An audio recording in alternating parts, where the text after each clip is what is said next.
Hello guys. जैसा कि आप सभी जानते हैं, यह हमारा steno for all YouTube channel है। यहाँ हम बेसिक से लेकर एक्सपर्ट लेवल की आपको क्लास उपलब्ध करा रहे हैं। एक्सपर्ट लेवल में हम आपको 140, 160, 180 शब्द प्रति मिनट की गति पर डिक्टेशन उपलब्ध कराते हैं।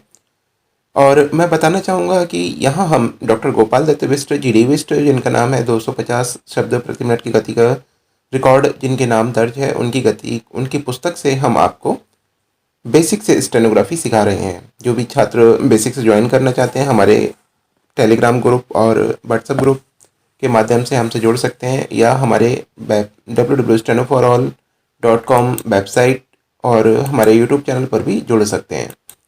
तो जो राजस्थान हाईकोर्ट की तैयारी वाले छात्र हैं, उनके लिए ये डिक्टेशन है 70 शब्द प्रति मिनट की गति पर। सभी तैयार हो जाइए। रेडी।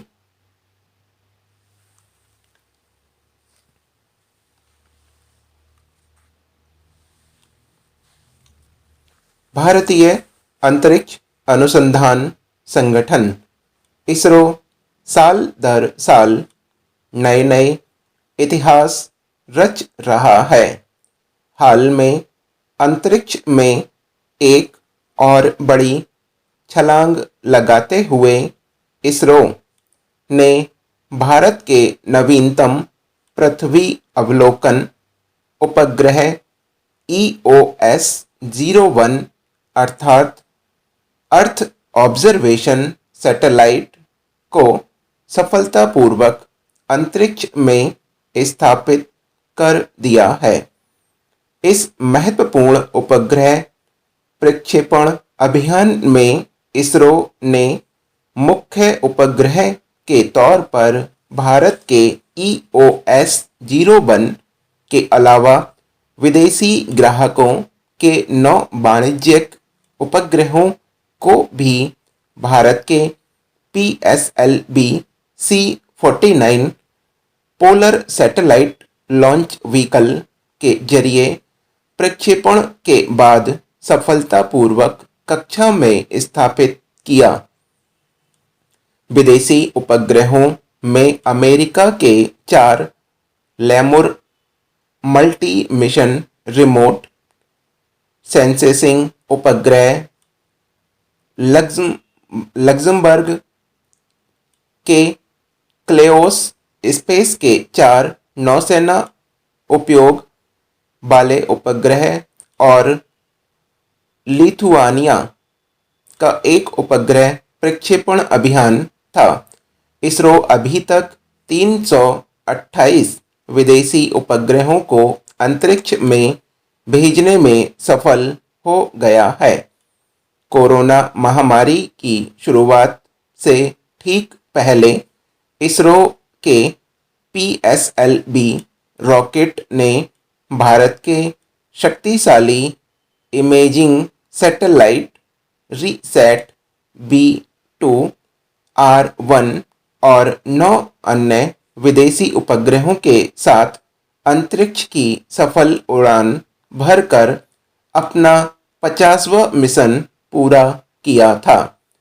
आज दुनिया में जिस तरह के हालात बनते जा रहे हैं, अमेरिका, रूस, चीन जैसे दुनिया के कुछ ताकतवर देश जिस प्रकार पिछले कुछ दशकों में मजबूत अंतरिक्ष शक्ति के रूप में उभर रहे हैं और अंतरिक्ष में अपने हथियारों की तैनाती कर रहे हैं, उससे भविष्य में अंतरिक्ष युद्ध की आशंका से इनकार नहीं किया जा सकता।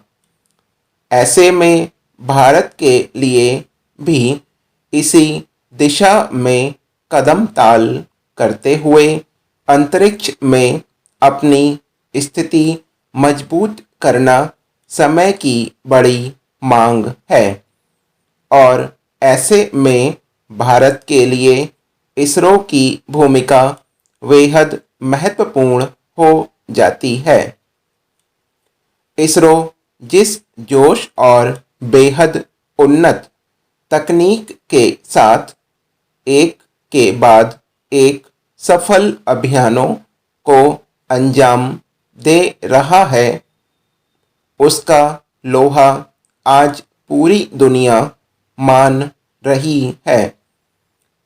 इसरो के बुलंद हौसलों और उसके अभियानों की बड़ी सफलता दर के कारण ही नासा भी अब अपने उपग्रह पृथ्वी की कक्षा में स्थापित करने के लिए इसरो की मदद ले रहा है।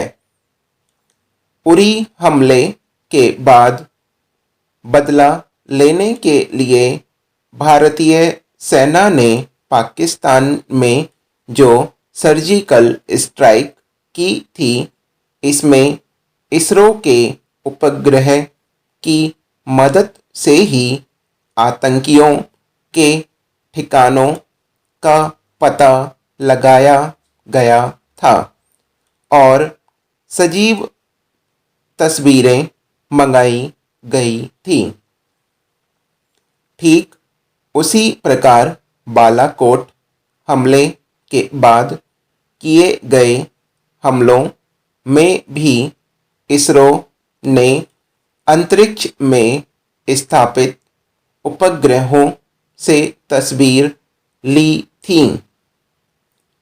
इसरो की 3 उपग्रह श्रृंखलाओं रीसैट, कोटासैट तथा जीसैट इस कार्य में मददगार साबित हुई थी।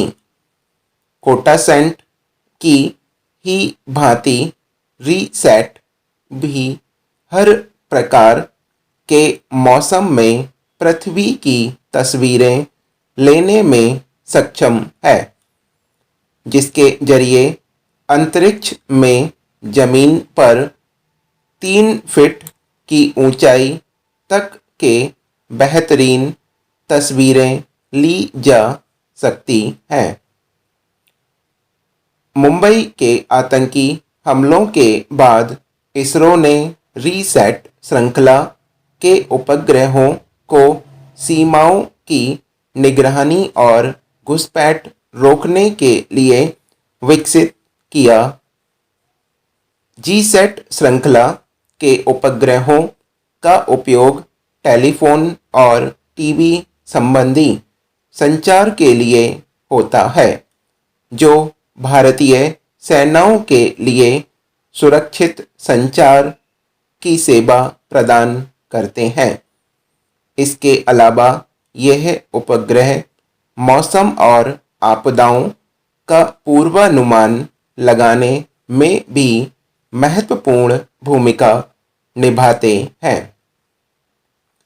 वायुसेना और नौसेना अपने विमानों और जहाज़ों में दिशा ज्ञान इन्हीं उपग्रहों की मदद से करती है।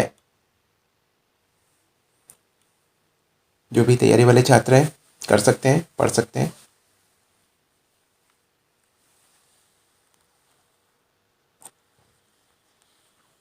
Hello guys,